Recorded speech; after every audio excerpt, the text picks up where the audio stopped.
Election commission और अहले खाना को धमकियां देने और बगावत पर उकसाने का केस फवाद चौधरी को जिस्मानी रिमांड मुकम्मल होने पर इस्लामाबाद की अदालत में पेश कर दिया गया।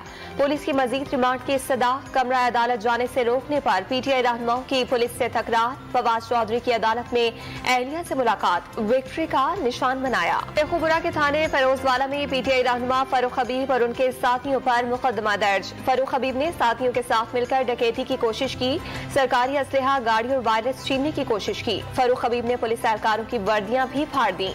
मुकदमे का मतन, शेख रशीद का मोहसिन नकवी को निगरां वज़ीर आला बनाने के खिलाफ आज अदालत जाने का ऐलान, अपनी गिरफ्तारी के खदशे का इजहार कर दिया। लाल हवेली जाती मिल्कियत होने का दावा। कराची के इलाके गुलशन मेमार के कोचिंग सेंटर में डकैती, डाकू 15 से ज्यादा तालिबात को लूट कर फरार।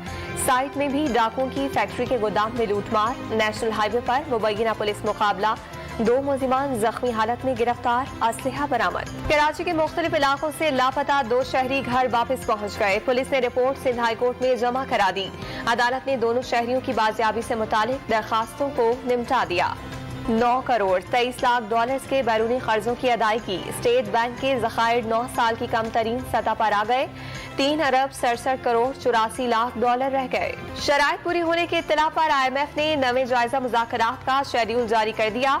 आलमी मालियाती इदारे का वक्त 31 जनवरी से 9 फरवरी तक पाकिस्तान का दौरा करेगा। और इसराइल ने एक बार फिर गजा पर मिसाइल बरसा दिए। मिसाइल हमले गजा के रॉकेट हमलों के जवाब में किए गए।